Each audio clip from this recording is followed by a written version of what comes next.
Bonjour mes très chers compatriotes, je viens par cette vidéo m'adresser aux députés nationaux de la République démocratique du Congo.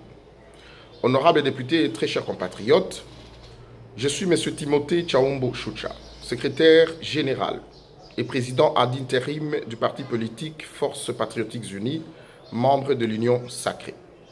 Je viens par cette courte vidéo vous sensibiliser quant à l'urgente nécessité d'investir le gouvernement Sama Lukonde.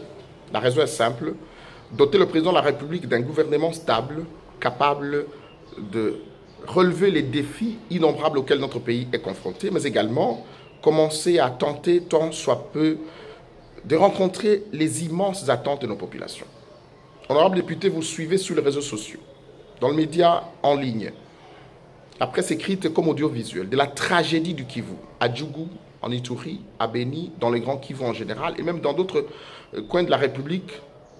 Nos compatriotes sont égorgés au quotidien par des forces régionales qui veulent contrôler les minéraux du Kivu, en complicité avec certains fils du pays. La tragédie du Kivu doit vous interpeller et nous interpeller pour une réelle prise de conscience. Vous n'avez plus le droit de bloquer les institutions de la République. Le gouvernement Sama vient pour tenter de résoudre ces problèmes, ces défis de sécurité notamment et les défis sociaux. Or, honorables députés, à entendre vos revendications, j'ai comme l'impression que vous avez totalement changé les trajectoires de la mission que le peuple congolais vous a confiée comme ses élus et ceux qui doivent parler en son nom, pour son bien. Vous commencez à parler de vos cahiers de charges politiques et personnelles. J'aimerais vous faire un petit rappel, honorables députés. Les faits politiques de notre pays sont assez récents pour être oubliés. Vous avez déjà, et il n'y a personne qui va restituer cela au peuple congolais, consommé 2 ans de blocage des institutions de la République. On s'est servi de vous à l'Assemblée nationale pour des subterfuges, Sakata, Minako, etc., par votre ancienne majorité. Le peuple congolais vous a interpellé le président de la République. Ce dernier a pris conscience et a cassé la coalition FCC-CACH. Le président de la République s'est ouvert aux concertations nationales afin de tracer les besoins de notre peuple qui seront contenus dans un agenda qu'il conduit. Et vos interviews sont assez récentes pour être oubliées, honorables députés.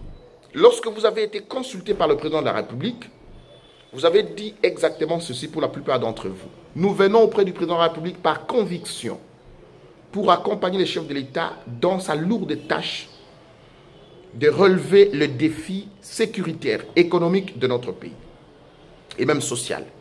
C'est cela que vous avez dit, messieurs et dames députés nationaux.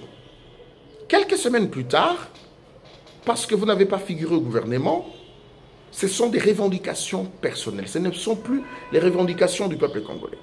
Moi-même qui vous parle, je suis chef d'un parti politique qui n'a aucun élu. Mais à son sein, nous avons des professeurs d'université, des hommes, des femmes, des jeunes compétents, qui n'ont pas géré, qui n'ont pas été cités dans aucun dossier sale de la République. Nous ne figurons pas au gouvernement. Est-ce que cela nous empêche de servir la nation? Le chef de l'État n'est pas capable de former un gouvernement dans lequel se trouvera tous les Congolais. Et servir le peuple congolais n'est pas qu'être membre du gouvernement ou d'une entreprise. Nous avons, j'ai toujours dit, la RDC est un chantier et qu'il y a de la place pour tout le monde. Honorables députés, vous ne devez plus servir de canal par lequel il y ait blocage au sein des institutions, parce que j'entends parler de pétitions contre le président de l'Assemblée, pétitions, signataires de ceux qui revendiquent le fait qu'ils ne sont pas représentés au gouvernement. Un gouvernement, c'est la représentativité de l'ensemble de notre peuple que vous représentez à l'Assemblée nationale. Et à l'issue de ces consultations, il y a une majorité qui a été dégagée. Je comprends, nous sommes plus de 450 tribus. La géopolitique doit jouer. Honorables députés, je vous invite à un sursaut d'orgueil patriotique et de retourner à ce peuple-là qui vous paye.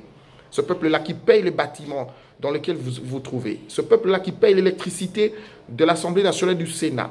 Ce peuple-là qui vous paye les émoluments. Vous touchez entre 10 000 à 12 000 $. Plus ou moins, je n'en sais rien. Ce peuple-là paye l'électricité qui est là-bas, de l'eau. Ce peuple prend en charge le président de la République. Ce peuple-là paye tous les animateurs de toutes les institutions de la République. Et vous continuez à bloquer ce peuple-là Honorables députés, vous n'aurez plus raison et le droit de le faire. J'en appelle à votre conscience pour qu'à l'Assemblée nationale, les débats se passent de façon sereine et que le gouvernement Sama Lukonde puisse être investi. J'aimerais que l'on fasse ensemble une petite carte mentale. Vous avez suivi sur les réseaux sociaux et dans le média les affrontements qu'il y a eu à Djougou, dans l'Ituri. Je ne sais pas si ça bénit aussi, mais de façon récurrente dans ces coins de la République. J'ai vu, et je crois que vous l'avez vu, un jeune enfant de 2 ou 3 ans. Sa mère a été tuée. Mais l'enfant, il croyait que sa maman, elle fait dodo. Et l'enfant a continué à téter. Honorable député, est-ce que vous prenez conscience de cette tragédie? Une deuxième petite carte mentale. Vous l'avez sûrement vu. Affrontement. Une famille est décimée, il reste 2 enfants. Celui d'environ 8 à 10 ans et son petit frère ou petite sœur d'environ 3 ans. Et la fille a porté son petit frère sur le dos avec un pagne à l'africaine vers une destination inconnue parce que toute sa famille a été décimée sous ses yeux aux côtés des gens qu'il ne connaît pas. Cette fille-là devient les parents de son propre petit frère à l'âge de 8 à 10 ans. Et le jeune qui est sous son dos n'a que sa grande sœur comme espoir, le seul espoir. Honorable député, pendant que vous parlez poste à Kinshasa et positionnement, vous vous questionnez quant à l'avenir de nos enfants dans le Kivu et en RDC. Nous sommes une génération traumatisée.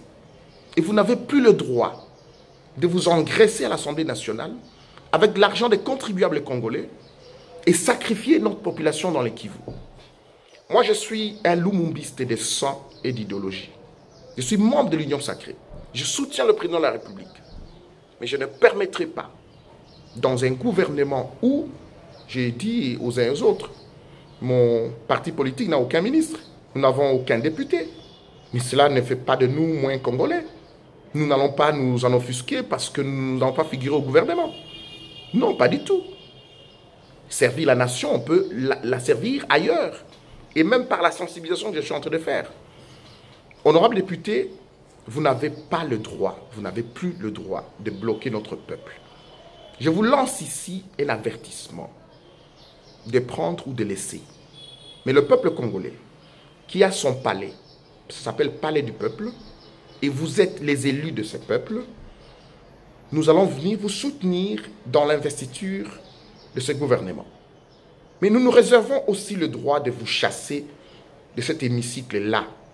Si vous ne prenez pas conscience des défis et des enjeux nationaux et régionaux auxquels notre pays est confronté. Nous sommes de plein pied dans la deuxième guerre froide liée à la transition énergétique. Les alliances se font et se défendent. Vous voyez les guerres qu'il y a au Tchad, la situation au Tchad, la situation en Centrafrique, en RDC. Il s'agit de contrôle de minerais qui rentrent dans la technologie d'aujourd'hui. Ce n'est plus la technologie de demain. Est-ce que vous avez pris conscience de cela? Mobutu et d'autres chefs d'État à l'époque ont été les instruments de l'ancienne guerre, la première guerre froide. Nous sommes de plein pied. Le président Tshisekedi en a conscience.